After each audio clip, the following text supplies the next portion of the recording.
What's up, Deepwoken gamers? It's me, Tad is Bad. This is a follow-up video to a different video I made a little while back. The link will be in the description. So in this video, I'm going to talk about what I think the developers of Deepwoken should do to make the game more fun. But before I do that, I had a lot of incorrect information that I told you guys in the last video, so I'm going to clear those up now. This video will again be split into segments, and the timestamps for those will be on the screen now and in the description.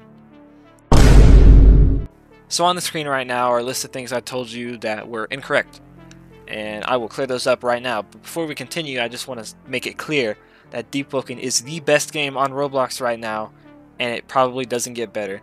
Roblox hasn't had a good game in like 8 years. The other alternatives are utter trash. Somebody in the comments mentioned this, like GPO, YBA, they're all utter garbage. So everybody and their mom took it upon themselves to tell me that you don't get luck from killing low-level players. Where you actually get luck is from PvE mobs. However, I don't know if the mobs themselves have levels, but I've noticed that weaker ones stop giving luck after you're a high enough level. And you also get luck from killing players in your own level range. I don't know what it is exactly. I got a lot of different answers, but I think it's in the 5 to 10 range. A lot of people also told me that Shadow sucks. And yeah, I was in the same boat, but when I made that video the same day, they had just buffed it.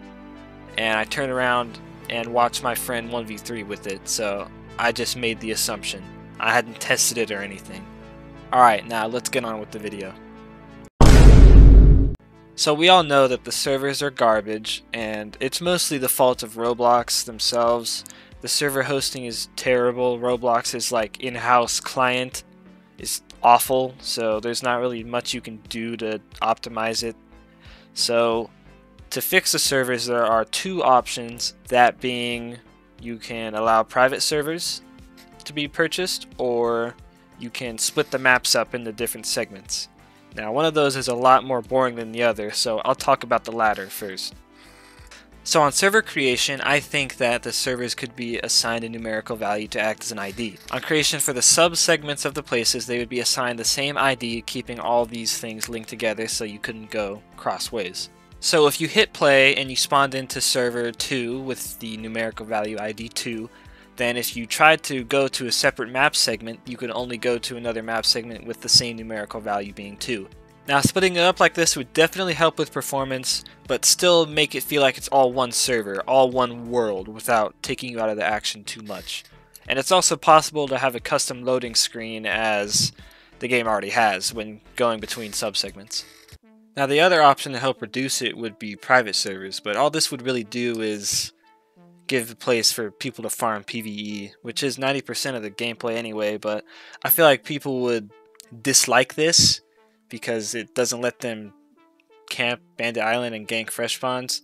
I don't know if I'm really up for it either, but I'm not going to get mad if that's what they decide to do.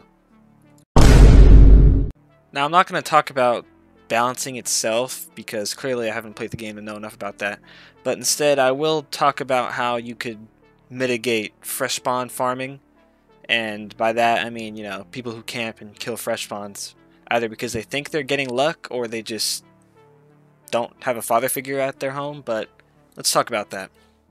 Now this is a question about what Deepwoken really is trying to be, because it's a roguelike PvP game, but they have the same systems of MMORPGs like World of Warcraft or Final Fantasy Online or whatever you play.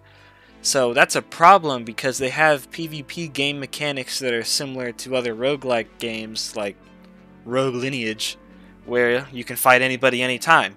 But imagine how that would work out in an MMORPG game like World of Warcraft. So what I think needs to happen is there needs to be a PvP cap, where if you're 10 levels or 5 levels above or below, you can't be attacked. So if a level 30 came up and tried to kill some dude who was level 20, they couldn't touch him, and it would work both ways. Similar to a mechanic that World of Warcraft has, that prevents new players from getting absolutely decimated. Another thing that is kind of small but could deter it is giving the player insanities, or building up to it if they kill too many players that are way lower level than them. So in the last video I complained about how there's a lot of RNG mechanics that make it unfair if you're unlucky and fight somebody who just happened to find a disgustingly good weapon. So I think that blessings or enchants, they shouldn't be just randomized, and you should be able to get them from a endgame quest or crafting, since they already have crafting there. And they definitely should not be as strong as they are if you're going to be able to get them 100% of the time. So if they're weaker and you can get them definitively, then I think it would be okay.